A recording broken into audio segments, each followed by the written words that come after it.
I would trade up every single time if John Maakaron was on the board. What a transition for the man. I would push all the chips in the middle and say, give me the doc. I don't care what I got to give up. Give up 3-4 future first. Welcome to the show. He's your Michael Penix. Oh my gosh. Well, that's aggressive. No, he's our Caleb Williams. No, that's aggressive. I think he's a big JJ guy. Intangibles. John has intangibles. Therefore, don't comp Caleb Williams. Caleb Williams. Yeah, he's the number one pick. Please welcome to the show, publisher of All Lions, which he's been crushing this week, man. He has. And, of course, host of the Detroit Sports Podcast, which we broke down a little bit earlier. Please welcome to the show, Mr. John Maakaron. John, how you doing, my man? Finally can relax with the fellas. What a crazy ass week. Got a toast to you boys. The draft. Oh, let's go. Oh, yeah, God. And he got the Corona. Yeah. Corona. Okay. Boys, real fast, before we get into the picks, you guys were right. It was crazy. I did like 15 interviews, and all of them I said, please, Detroit, don't smoke the reefer. I parked at the casino to walk to the draft before I went to Allen Park on Thursday. And I'm directionally challenged, so I kind of blended in with the crowd. And look, I don't want to offend anybody, but I saw a group of ethnic individuals. I believe they were either Indian or Pakistani. They looked friendly. They were walking towards the draft, right? So I'm like, I should follow them. They probably are going to the draft. I can be safe. Literally, boys, they took 3 steps. It was 2 guys and 2 gals. They took 2 steps out of the casino, and this 4'7" gal lit up the fattest blunt I have ever seen in my life. And I'm like, what the hell? The thing was a stick. And she started giggling and laughing. The guys were like, you're doing this right out here in front of everybody? Guys, she took away the air. Literally, the plume of whatever she did smelled like so much weed. The second I left the casino, I was like, holy shit, Detroit smoked it up. But in the end, it was a good time. And I loved being part of it. I met a professional wrestler. I love walking the draft. I felt part of the 775,000. I went into Allen Park smelling like reefer.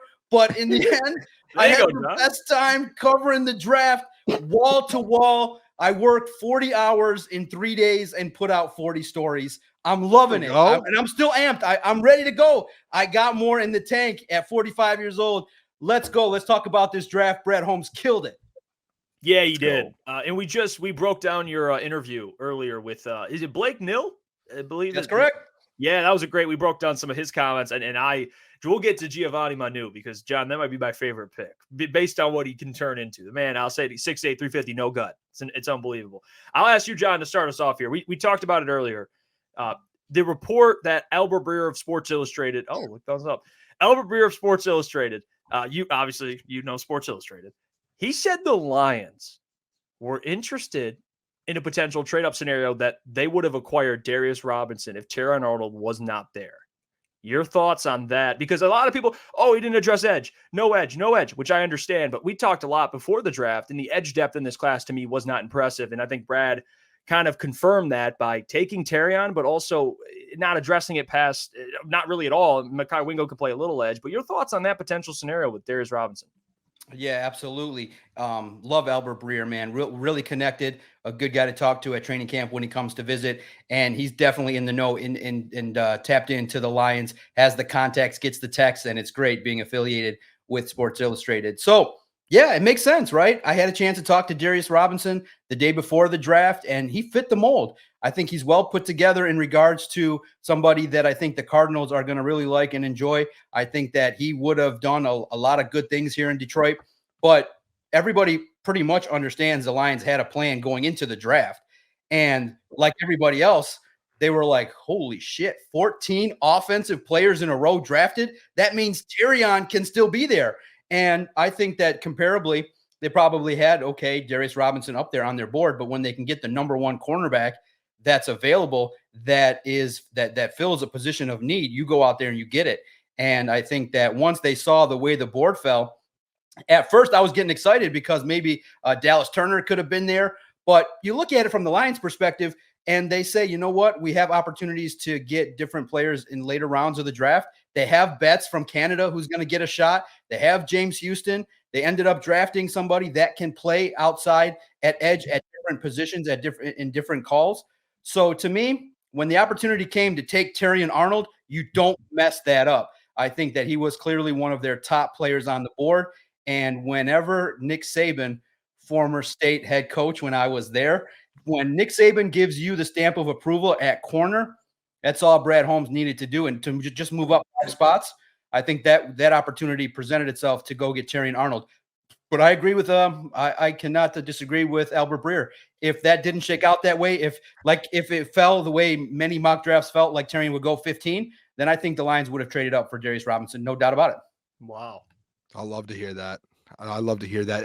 Doc, I want to ask you here with the obviously the corner situation now, Terrion at 24, and then second round, all of a sudden they go corner, and we were live for that, and we were all shocked. And I don't know if it was more so, at least for us, shocked that it was Rakestraw, but really more so shocked to see, your first round pick, you trade up to get a corner, and then they went corner again. And obviously, I'm guessing it's the BPA thing with Brad. But where are you on with that, the back-to-back corner? And you were in the room there too, probably with a lot of other reporters. Kind of, what was the feeling around Allen Park after the back-to-back corner situation happened? Yeah, it was interesting. Clearly, we'll talk about Terrion and what he projects to be probably a little bit later to answer some questions in the chat. But look, the position at cornerback was thin.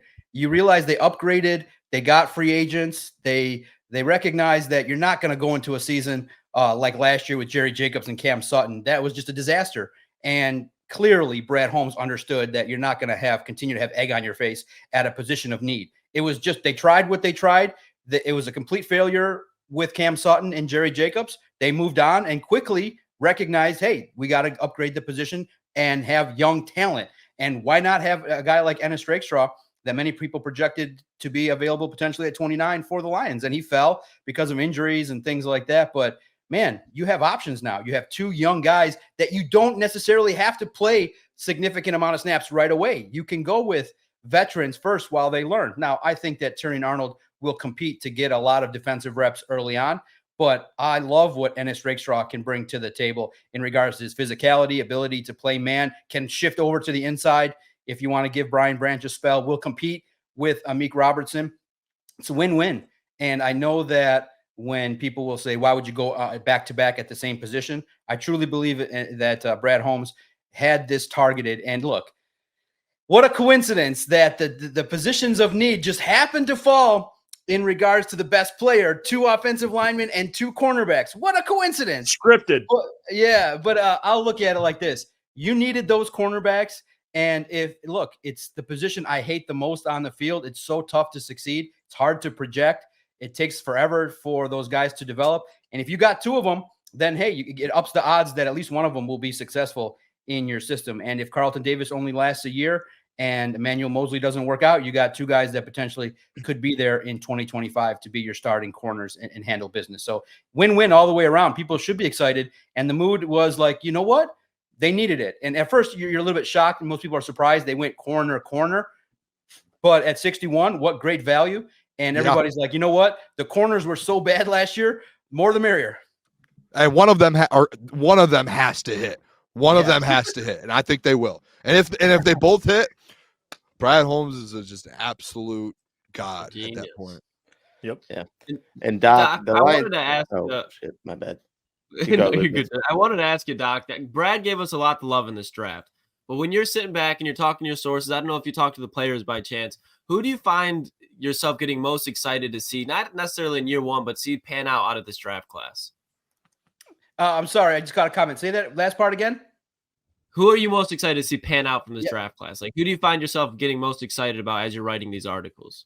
Oh, man, the class is great. Look, corner is not my favorite position. I know we're going to talk about Giovanni Manu, but I tomorrow got a guy I'm in contact with. You guys have read his articles, Justin Mello. That man loves interviewing these draft prospects. So I have a relationship with him. He drops me a line. He's like, hey, which draft pick you want? And I'm like, Terrion Arnold. He's like, you can't get Terrion Arnold, bro. Come on. And I'm like, okay, then I want these guys. And so the first guy that he's going to feature a Q&A on All Lions is Mekhi Wingo.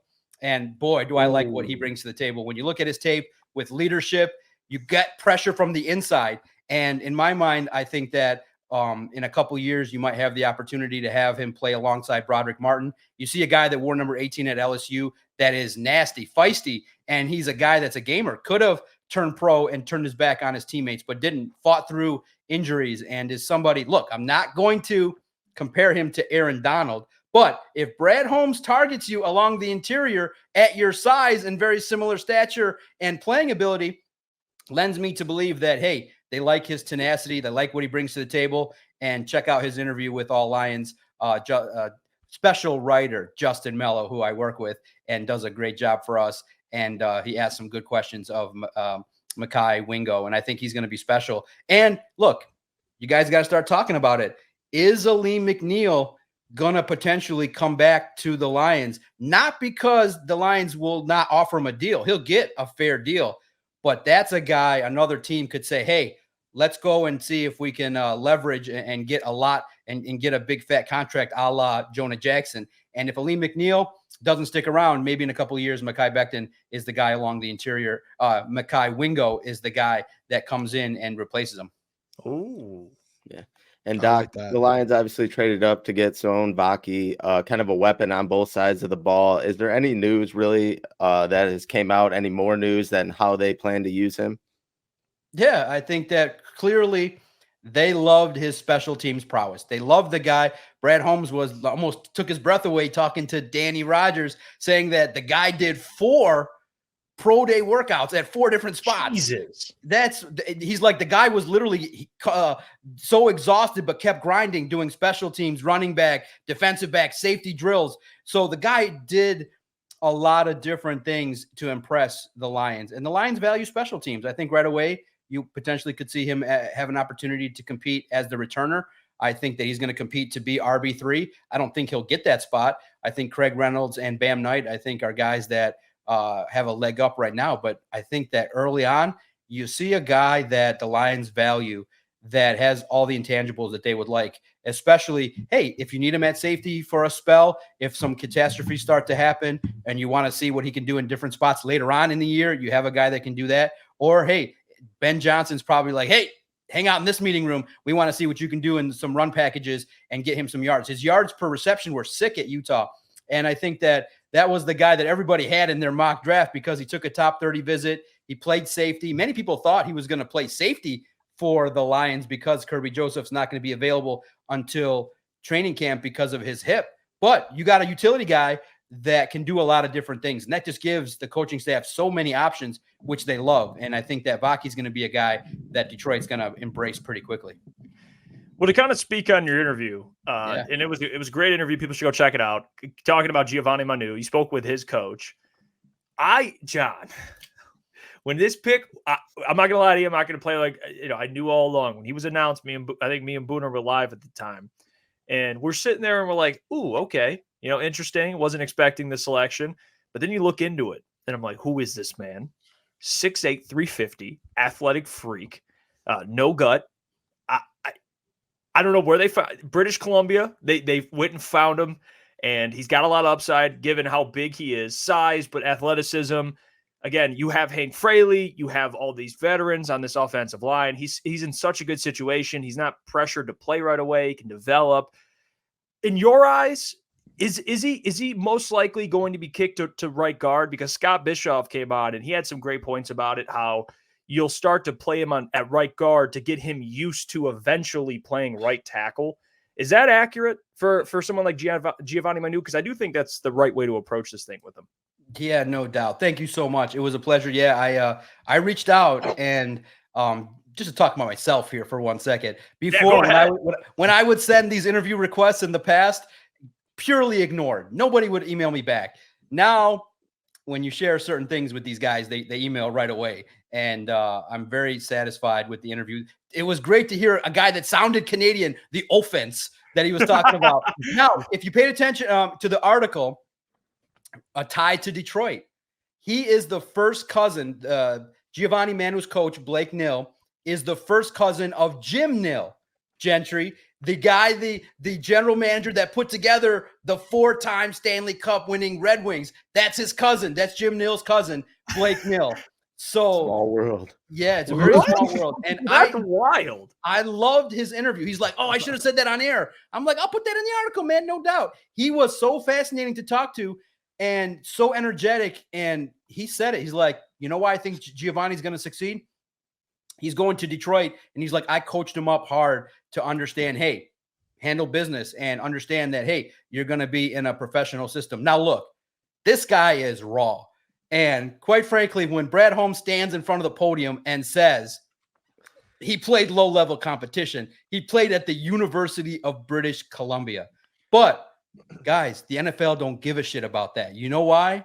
He's got the intangibles. The man is 6'7", 350 pounds, runs a sub-5 40-yard dash. And the coach told me, he's like, look, Giovanni at first is going to be a little bit starstruck playing in the NFL. But when he realizes that he's a man among boys, that he can physically handle the task at hand, he's going to gain confidence and he's going to destroy other dudes at his size and physicality. So yes, absolutely. I asked the questions. I asked directly, is there going to be a challenge for him to play right guard? He's like, yeah, minor. It's not a big deal. People are making too much of it. Yes, he'll play right guard potentially early on at rookie minicamp. He'll learn from Penei Sewell, and I do expect that he'll compete to be Detroit's right tackle of the future, but way down the road. I think 26, 27. And I don't think he's going to see the field anytime soon. He's got to learn the NFL game. He's going to take some time. Look, you got other opportunities as well. You can't just throw a guy in there. He is the definition of a project. Now, will he maybe get onto field sooner? Potentially. But I think you got to just be patient with the man and give him a couple years to develop and learn the game, the speed of the game, understand that he didn't play collegiate football. He played at the University of British Columbia. There's going to be some things with fundamentals that he's going to have to pick up. But yeah, be excited about it, because at first, when you start to see the film on him and what he can do, when he gains that confidence, coach said, look out. Bottom line, guys, he had at least a dozen NFL scouts drooling over his workout. Like, what the hell? And the coach told me the Jets were in on him. They wanted him, and we got wind of him.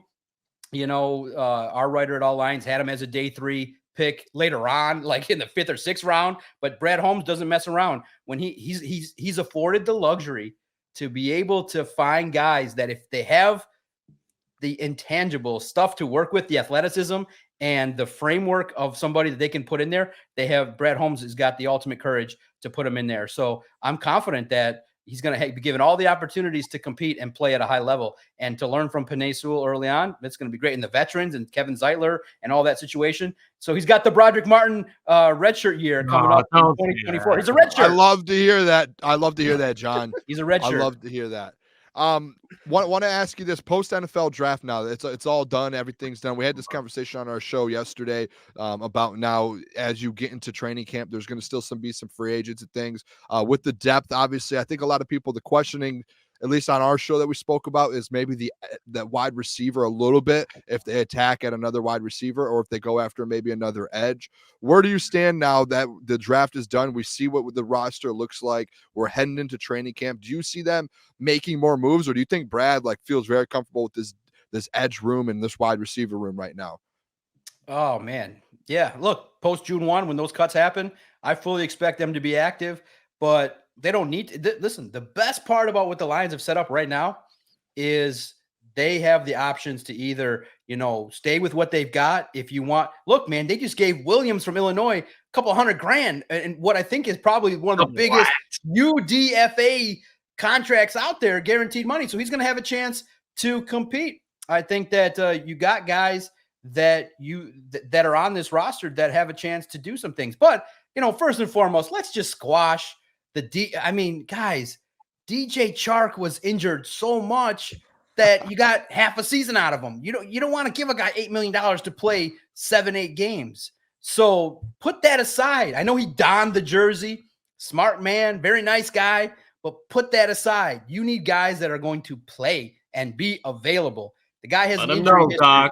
So availability is the best ability. And this love affair with, oh my God, let's get DJ Chark. Look elsewhere. Look to Zay Jones. Zay Jones. Thank you, Doc. Absolutely. Thank you. So if it all works out and, you know, the opportunity presents itself at the right price, they could. But I think they're happy with what they got at edge. Betts, James Houston, and guys, I know you haven't heard his name yet. You haven't seen him out there yet, but don't sleep on Marcus Davenport. Guys, you said it, Doc. You said it. You gotta give him. You gotta give him a chance before he gets hurt 9 games into by the default, season. though. Give By him a default, chance. you gotta give him a chance. You have no other option. Doc, you can't tell me they should not go out when these training camp cuts are made. They should not go out and add another person in that defensive end room. You can't tell me that wouldn't be the best move for him. Matty Betts. Yeah, no, I for sure expect that when those names come out and when the edge names come out, there'll be some interest in that. But again, you look at it and you say, Wingo can kick outside as well and play some outside as well, play edge. You got James Houston, you got Davenport. So I know that people think it's a bigger need. I think that if it was really a need that the Lions would have considered, they would have drafted somebody. So they looked at it and they debated. And I just want to address Michael's comment there, Michael L's. Look, general managers lie all the time. Yeah, I believe Terry and Arnold and Ennis Rakestraw were high on the board, but I don't think the gap in their board between the cornerback position and the edge position was so great that if they would have taken Darius Robinson, they would have said the same thing. Best guy on our board. We had him rated higher. It just so happened that they got 2 linemen and 2 cornerbacks, and Brad saying, oh, we don't focus on position. Okay, guys, just look at what happened. They needed those 2 positions, and they got 4 BPA, players. Doc. So listen, he's spitting some PR sometimes, but we can all sniff it out, and it's fine. You needed those positions. You got good players, but you can't sit up here and try and run stuff past people that are watching what you're doing. Oh, it just so happened we needed cornerback, we needed linemen, and now we got 4 players at those 2 spots. You could have drafted different spots. You could have, if you decided, look, clearly Giovanni Manu was not the best player on their board in the 4th round. They thought that he had potential. They said, okay, we can get this guy. We like this guy. There was somebody else that you could say, hey, could come in right now and play NFL football. But hey, you take the chance. You're afforded the opportunity to gamble. But at the same token, at the same time, we can understand clearly that Brad Holmes filled some needs at positions that the Lions were weak at. And it's great. I think that I like that idea. One potential project every single year in a draft. I don't care that he traded next year's 3rd round pick. I don't care that he maneuvered. I think he's a draft wizard. He can call anybody he wants and get that 3rd round pick back if he wants it. I think people in time here, it's fun for me. They love their compensatory pick stories and they love their draft picks. Like, guys, Brad Holmes only took 1 pick at the spot the Lions had. He moves all over the board. He does not care. He'll move up. He'll move down. He'll move sideways. It does not matter. So don't worry that he traded picks. It's okay. If the Lions want a guy, they'll get him. And like the chat said, don't forget about Donovan Peoples-Jones. I know that he's always underperformed and was at Michigan and is always under the radar and comes into Detroit and has 4 catches. But maybe they'll throw him the ball this year. DPJ is the answer. He is the answer. Maybe. Yeah, and Doc, obviously the whole NFC North really had pretty good drafts. The Packers, Vikings adding Dallas Turner, JJ McCarthy, and then you got Caleb Williams, Rome Odunze going to the Bears. How do you think the Lions stack up post-draft to those teams? Yeah. It's one of the things that everybody talks about is, oh man, the chess pieces. The Bears went on offense. They got Rome Odunze and Caleb Williams. Clearly, people are very smart here in Detroit. They're like, well, the Bears don't have an offensive line. It's total shit. So the Lions should have the advantage there. The team that you got to most worry about is the Green Bay Packers. I do think that Minnesota took a gamble with JJ McCarthy. He had the intangibles. Now let's see if Justin Jefferson wants to stay there. Does he get the money? I think they are going to be in a situation in which you got a young quarterback, and let's see what that looks like. The team you got to be most worried about is the Green Bay Packers. They're most ready to battle with the Detroit Lions. The Bears, though, man, don't sleep on the Bears. Caleb Williams, look, they give him the best opportunity, at least on offense, when you got Swift, DJ Moore, you got Keenan Allen, and you got Rome Odunze. That's serviceable to start your career. And I had a chance also last week to talk to Eric Kramer, and he told me, look, if Caleb Williams can stop trying to be the hero and just take what the defense gives him and stop trying to be this, do it all Mike Vick type quarterback. If he grows up quick, then he's going to have the opportunity to be successful. And I think he will. I think that he wants to prove a lot of people wrong. I'm not as high on him as a lot of people are. I think the Lions can get in his head mentally. One pop from Aiden Hutchinson will send that guy's head spinning to town. But right now, it still stands to me that the Lions are still the top of the NFC North, but the Packers are right there. It's all going to depend on Jordan Love and how he develops. If he takes that next step with the weapons that he's got, man, it's going to be something to see. The competition, and Brad Holmes was asked, we asked Brad Holmes, is this division, the NFC North, amongst the best now in the National Football League? And pretty clearly, he got stern and serious and said, yeah, we expect it to be real tough, but we're in the mix as well with the moves that we made. And the Lions got drastically better. Guys, when you look at what the weakness of the Lions was last year, that defense did not, at points, do what it needed to do to help this football team get to the final step. And now that you got cornerbacks that you can trust a little bit more, now that you got upgrade along the defensive line, can get more pressure, I think this defense can now go from the 19th ranked defense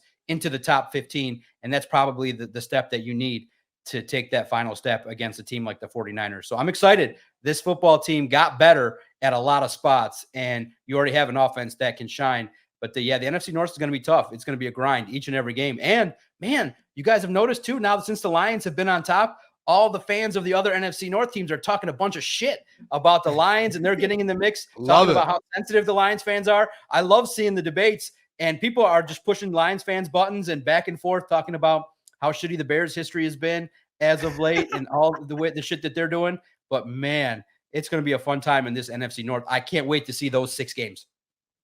Well, another John, player. No, go on. Sorry. You're good. Say, just to pick your brain real quick about it. Another player we haven't really spoke on too much is Christian Mahogany. What do you think the Lions plan to use on him? What do you think his path is for Lions as far as when he could potentially see the field? And is it true, Doc? One leg's bigger than the other? What's going on with that? Crazy development. What's going on with that, Doc? Wild development. Wild development. I don't know how you gracefully look at some guy's legs without, at my height, it might end up being perceived a totally different way. So I'm not going to worry about leg assessment, right? Right, exactly. I'll let Dave Burkett ask, I'm not going to be looking at his legs.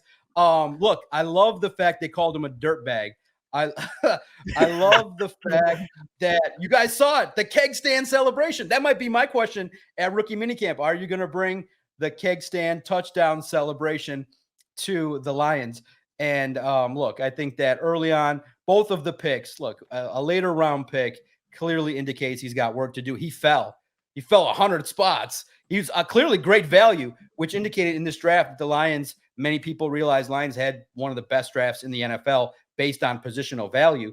You realize this guy can be a grader, can be a guy that, can be a guy like a Kevin Zeitler, a guy that can handle business, and a guy that in the future can project to be a starter. But early on, developmental, he's going to have to battle to get a spot on this roster. I like what you see the tape. I think that, fundamentals are good, solid footwork, strength galore. And I think that he's going to have the great opportunity to have something to prove, being that he fell. And, some people will say maybe there's also some personality type stuff or the issue with the health or his leg. Look, doesn't matter. He's got stuff that people like, and he's got the game that drew the attention. He's got that ability, I think, to want to come in and compete. And he already changed his name to Christian Dirtbag Mahogany. And I think that, look, and that's what Coach Neal told me, is that the Lions have really a lot of great strengths in terms of their front office, but their coaching staff. We need to give a lot more credit to Hank Fraley and the development of this offensive line. And a guy like Mahogany is going to learn from Kevin Zeitler, from the likes of Graham Glasgow, Penei Sewell. You're going to have and the competition with the defensive line is going to be great for his development, especially on the second unit. So I think that it'll be a situation in which this guy in a year or two will make more noise. Later round picks, guys, they just don't make as much impact because right now, clearly, they took him as a guy to develop because they have 5 starters that are not going to give up their job unless it's to injury, period. Their 5 starters are set. John, I got to ask you, because we've especially before the Darius Robinson stuff, that Brad was interested in him if Terrion didn't fall. I keep hearing Matty Betts may be the answer. Okay. Oh, fucking God. I made a very bold claim, John. I want to know if I'm off on this, you'll hold me accountable. These guys are quick to write people off. Jesus. I told Boone we have a little bet. I think we bet on it, right, Boone? I'm not sure. We did. We made a pizza bet on if he makes the roster after training camp. Yeah, I think he'll be a very fine practice squad player. But John, are they correct in their assessment of Mr. Matty Betts? What's going on? What is he going to bring? Is he the answer, John? My man, you don't respect the 18 sacks that he had in the CFL. What the hell's wrong with you? 18 sacks is 18 sacks in the CFL. It caught someone's attention. But look, guys, I know we romanticize about these guys. He's got an uphill battle. And so I side. Was this the guy that you guys were talking about with Booner holding Jeff accountable and all that stuff I was reading online? I didn't get a chance to see. No, you know what? Jeff, there was just a lot of things running in our his show mouth saying that the Lions don't need another wide receiver in that room for depth. Yeah, Jeff.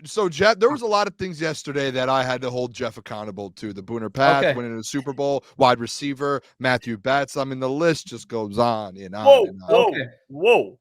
We'll get to that after, John. Answer the Matty Betts question. Yeah. We're going to run that one back. Got it. I love it. I think that's what you guys should do. Accountability is key. You guys are putting stuff out there for the world. So Booner's checking Jeff. I'm definitely going to go back and listen to Tuesday's show. But look, guys, Betts played in the CFL. That's not the highest level of competition in the world, but he did perform well. So he'll be given an opportunity. So I don't come in and go, yeah, this guy can light up the world. I think he's fourth on the depth chart. That's where he starts. So to me, he's got an uphill battle. He's going to have to battle Davenport, Wingo, because you clearly, I think draft picks get viewed a little bit more highly than guys that you just bring in that are from the CFL. And then you got James Houston. So I think right now, the verdict is that he is a practice squad guy, and he's got to earn his way to be able to have an opportunity. And unless he comes out training camp and just lights up the world, I don't think he jumps that much. I think Jeff wins the battle here. That look, I stick with the veterans. I like what we need James Houston to develop. There's only so many reps to go around. James Houston, Wingo, Davenport. That's pretty good. That's a pretty good start right now. Betts will be given a shot. He'll be the guy that plays in that third preseason game a shit ton to see if he can perform. But at this point, you can't project that he's going to be a guy that's going to be the savior of defensive line. You got guys that can do that. You should be confident. Don't sleep on James Houston. The guy's going to be hungry to come back and earn his spot. I mean, hey, they drafted a defensive lineman. He's going to have to earn his keep. And again, I think a guy like James Houston has a lot to prove, that he was considered the problem. And then the problem was he got hurt, and he wants to prove that he can be a 3-down outside linebacker. And for him, he's got a lot of work to do but hey, when you burst on the scene with 8 sacks, I think that you gotta trust Houston and Davenport to start the year, and then you go from there. But hey, I could be wrong. Betts could come out and be the Canadian Mountie freak out there, and it could be the Canadian guys that run this team. But at this point in time, you can't project that going into training camp. Hey. Hands up. Mine, that was not me. I promise you. Well, that's all good. All good. I like it. Well, I love it. Guys, here's the thing. I would never move the dog. Hey, James Houston is the problem. I promise you, Matty Betts is not the solution. All right, I promise. Right. That was a real good one, Jeff. No, that was a great. You really killed it and crushed it with that comeback, man. That was good. Here, John, I'll bring up what Booner held me accountable for, and I want your thoughts. A couple things. It was a few things. It wasn't just one or two.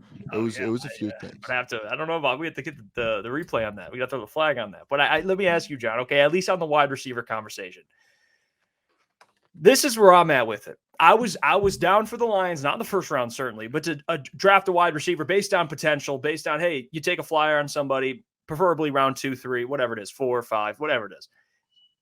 In hopes you believe in his potential. But now that they didn't take one, you're convincing me, Jeff, just bring in a Zay Jones, bring in, a DJ Chark. My argument is I have as much faith in DPJ to be better and produce at the same level as those guys. I'm not harping on hey, you got to add a wide receiver. If you want to bring one in, cool. But I don't think that's nowhere near as close of a need as edge. That was kind of my point. Like, I think DPJ can fill that Josh Reynolds role. I do. And they still have some guys behind them, and they brought in Isaiah Williams. I don't know what they have in him, but we'll see. I'm not as like Zay Jones or bust. That's right. What do you that whole conversation? No doubt. I do want to address Michael L's comment real fast because people make these comments that just are like straw man arguments. He writes, they did not bring in a 29-year-old Betts to sit on the practice squad. They believe he can make the rotation. Yeah, no shit. They want him to compete. But what I'm telling you is I'm giving you my assessment that for him to climb is abnormal based on what you see in the NFL. So going into it, without ever seeing him play live NFL practice footage, I don't think that he's going to jump the guys that are already on the roster. I was having a conversation earlier about cornerbacks. We were talking about Terrion Arnold, and they were like, "Oh, the guy said if he's not ready, he won't start." And I was like, "Yeah, no kidding." But the question I'm asking is, do you think he will start? The question was posed, do I think that Betts will jump the depth chart? My answer is no. And if he comes out, I would love for him to come out and be like, man, I'm just trying to make this practice squad. No, he's trying to compete at the highest level. He's going to go up against those second string offensive linemen, and he's got to win those reps. I just don't see it. I think that's where he's going to end up. But that doesn't say that the practice squad development doesn't lead to. That's where James Houston developed over 8 weeks. Don't forget, Michael, don't be so jumpy there in regards to getting somebody on the field. They bring guys in for competition too, to also send a message. Hey, James, we got guys behind you that if you don't step it up, some guy will be there to take your place. So it's competition. Now, at the wide receiver spot, I think it's real interesting because we all are looking outside the organization. I think inside the organization, you have enough. Because look, right now, going into the year, you have clearly Amon-Ra St. Brown. You have tight end Sam Laporta. It's going to get a lot of love, a lot of footballs, 100 catches each, let's just say. Jamison Williams, we need to get between 50 and 80 catches per se. That's right there is very solid. You have Antoine Green, who's going to want now some love and attention. Now you have also Khalif Raymond, who also deserves a lot of attention as well. He's a guy that has a connection with Jared Goff. You got DPJ as well that was brought back. Clearly a guy that is potentially going to compete for that wide receiver spot. Now, do I think that there's guys out there that you could also throw into competition? Yeah, I think that clearly they could. They're always going to go outside and look. But I feel like if they would have felt that was a need, they would have targeted it in the draft. There was some good wide receivers. They did a lot of work on the wide receivers. It didn't fall that way. So it's a win-win situation. If they don't target it, they have enough. If they do, then you got great competition for those wide receiver 4 spots. I think there's a lot of footballs to go around. You got enough. And then we're not even talking about receptions to Jahmyr Gibbs that you figure you're going to give him the ball a lot more this year. There's only so many mouths to feed, and you guys are trying to open the door where one of these guys potentially might be J-Mo, be like, wait a minute, give me the damn ball. You guys got 5 other guys here. I need the football. So I don't need other competition, especially when the offense is really and guys, Ben Johnson's offense is a nightmare to learn. There are so many intricacies that that's part why DPJ didn't see the ball a lot. You got to understand where the defenders are. You got to understand route combinations. And then Jared Goff is a stickler. Like he needs you at a certain route, boom, at this 8-yard spot and be there. If you're not there, it's going to cause a lot of chaos. And there's so many intricacies based on where the safety's lined up. Is it a cover 2? Is it man-to-man? Is it a zone? Who are you trying to move off of? And so the offense is extremely intricate. And I think that's why you brought in a Big Ten wide receiver that you gave some money to, and you'll give him an opportunity as well. So I just think that outside right now, going outside the organization is not needed. You got guys that you're going to develop, and you got a stout enough offense to go out there and handle business. That's very weird. Oh, it's like he said. Well, let me say my Booner, side. weird, Okay, just because does it mean we're both could be on the right side here, Doc? My side of this is when you're looking at it, you lost Josh Reynolds, and you essentially have the same wide receiver room from last year minus Josh Reynolds, to where you have a J-Mo who I think we all think that he needs to make that jump to wide receiver 2, and I think he has a chance to do it, and he can do it.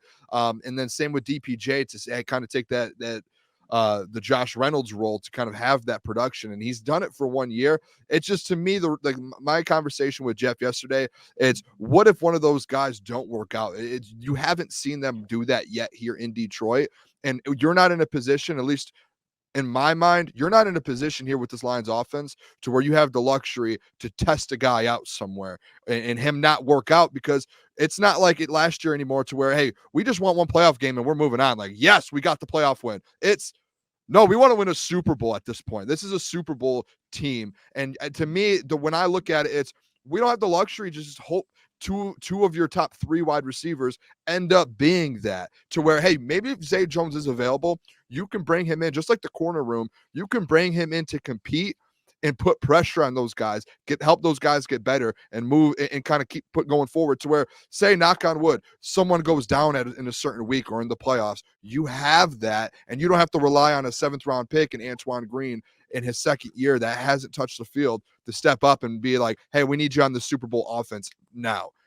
That's just where I'm at with it. It has nothing to do with, I trust those guys in house.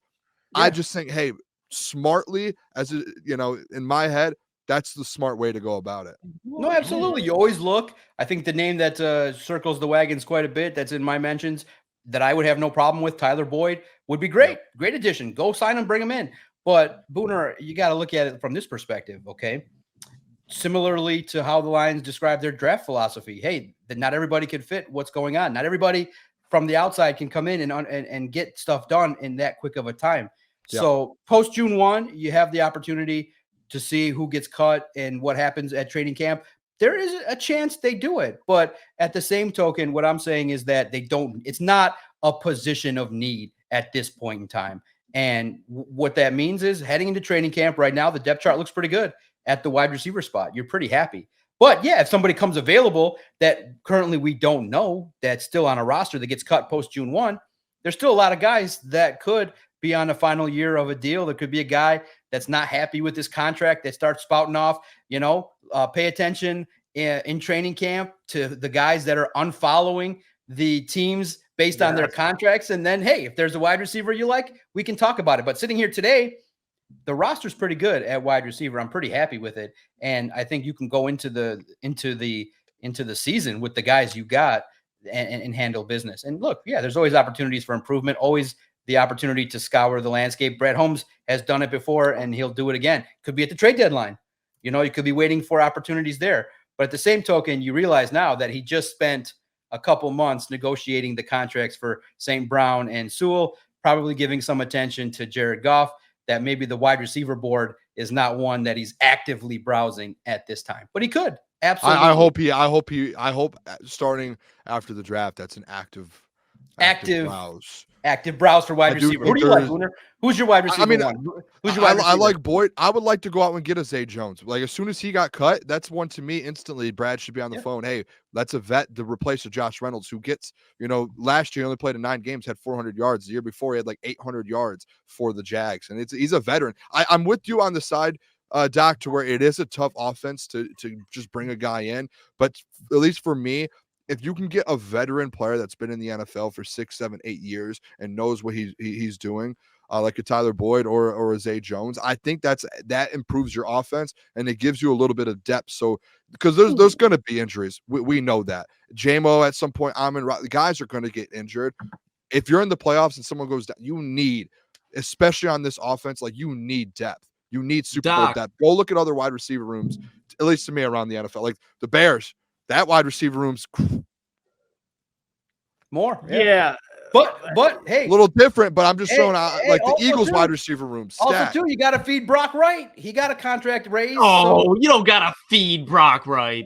Sure you do. You got to give him some touchdown love. Sure you do. You maybe, but he's not needing to just want to win a Super Bowl over here, Doc.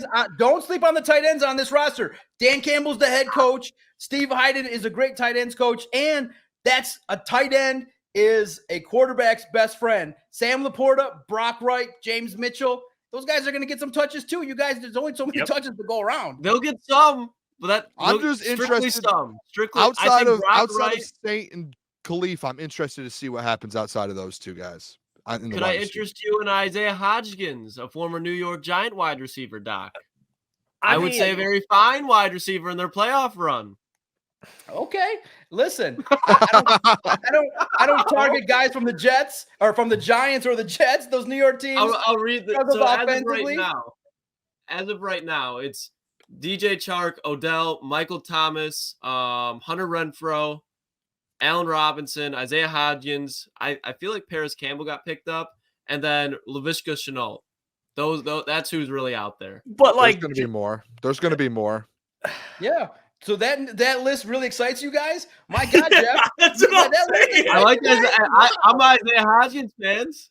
Jarvis Landry potentially, but I think you wait until there's cuts. Once there's cuts, there's gonna like you said, Doc. There's gonna be cuts. And that list. Yeah, you can scratch off those names. Those are not guys that are gonna be guys that are gonna really wow anybody outside of the hardcore people that just want a wide receiver.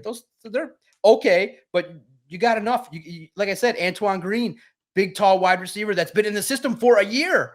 So you got to see what he can do. And Jamison Williams, guys, he only had less than 30 catches. Now he's going to triple potentially his production.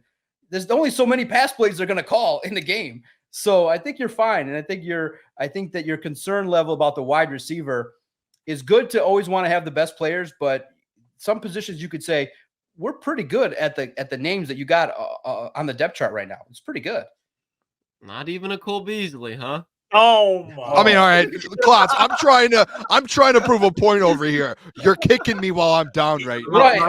My bad, We're done with that one, Klotz. But Doc, to Doc's point, it's like you want to bring up the injury thing. Like, okay, go through every single position because they're gonna have injuries. Like, just bring up a bunch. Linebacker. They got to sign a linebacker, guys. Could be an injury. They have depth at that Alex position. Anzalone gets injured. They have depth. Steel Chambers, very fine Buckeye linebacker, and Anthony Pittman replacement. But I get it. I don't mind him adding players to the very fine players you mentioned, very fine individuals. But like John said, it's not the draft. I think that the potential. You're drafted on. Brad Holmes needs to be still looking at kicker and safety. The kicker they got from Michigan doesn't have the biggest leg. So that's not competition. I would keep looking for kickers. I hope that a veteran gets cut unexpectedly. And Jake Bates? Maybe Jake Bates, but he's going to have some offers. I think he's going to have a lot of opportunities across this league. He might have his pick of the litter there. Maybe it's Detroit. I hope that that's the case. That would be something I think the fans would really, really love and appreciate. Safety position, you're still kind of don't have a lot of depth at, so you got to focus on the safeties than the wide receivers right now. Come on, guys. Defense. Defense is the name of the game right now for the Lions. Offense is pretty good. Defense, but John, you have to keep that offense top five. You have to keep that offense top five. If that drops below, we have Houston. Right. We have a problem. Don't be imagine fearful. If that happened. Don't be fearful. That offense is going to purr. Don't worry at all. Shout out Ben Johnson. Don't worry. Don't worry at all. Doc, real quick, staying on that, talking about the safety depth, because this is what I kind of talked about the Rakestraw pick. I don't love it, but if they move him into the nickelback/safety spot, do you think that's where they could move him inside that depth piece, especially later on in the season where I'm sure injuries will arise? Yeah, right now, the way in which people are kind of viewing it, clearly, Ifeatu Melifonwu, Kirby Joseph.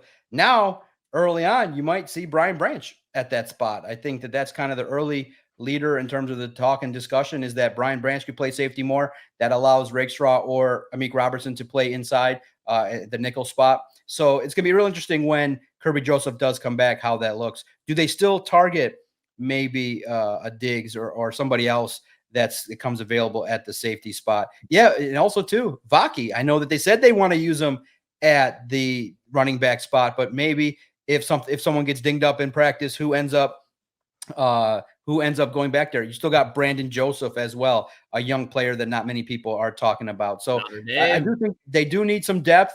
They do need to keep addressing it because, clearly Kirby Joseph's injury, the hip surgery, is going to keep him out until the start of training camp. So some answers will come in a month or so when the mandatory mini camp comes out and the veterans are forced to come in, and we'll start to see who's competing where, and we'll start to maybe have more answers to some of these questions. But you guys are right. Safety is a spot that they got to pay attention to early on. It's an area of need. It's a little bit of a concern right now. Well, John, I saw a video of Vaki absolutely leveling Jalen Polk today, and I want that man at least, safety. Even if it's fifth string, if he needs his number called because of injury in the game, you put Vaki out there. let him level Jordan Addison real quick. I mean, Polk was on the ground for a second now, and that's a top 40 wide receiver, top 40 pick in this draft. Absolutely.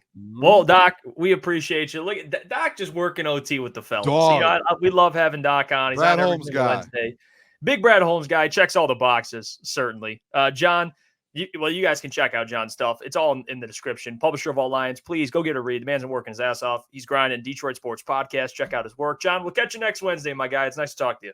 I can't wait. We'll talk just before rookie minicamp. Thank you, guys. Check out All Lions. Check out our Twitter page at Detroit Podcast. Bold opinions, bold stances. We got podcasts, video podcasts, everything that you want, inside knowledge of the Detroit Lions. And look, guys, thank you so much. It was a grind covering the draft, but for some reason, as the more hours piled up, the more energy I got. And I was looking forward to this chat amongst others. Look, maybe I was wrong. I have never smoked weed, but the happiness that people were experiencing downtown made me say, you know what? Maybe one day. I got you, Doc. Maybe one day, if the numbers hit a certain mark in a year or two, if you keep having me on, maybe I'll just pop a Corona and go down to one of these places and take a gummy on the air and see what happens. You know, get the sensors ready. Oh, pop man. Pop a teddy, pop a rope, see what happens. You never know. I might laugh or I might jump and be all anxious and paranoid. You never know. Be the first time I do something like that. Take one for the first time heading into training camp. That's don't do that. Don't do that. Don't do that. Don't listen to Klotzy. Can you imagine the questions he'd ask though? Yeah, don't listen to Klotzy. Exactly. That was fun. That was fun. One of the jokes we played, because we got, by the time we're 40 hours in, we were all delirious. And one of the reporters is great, was like, what if we just all started tripping and just started asking weird questions like, yo, Brad, we ain't down with some of these picks, man. When you finna gonna get a wide receiver?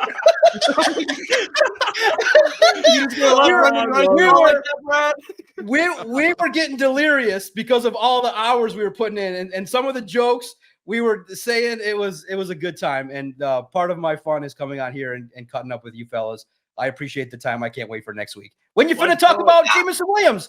Start talking about JMO. I want to hear it. All right, I got you, Doc. I'm throwing JMO in. I'm gonna be a JMO guy. Let's go. And John, he left. He got him off like that. That was terrible. He's like a shooting star. Like he's here and then he's gone.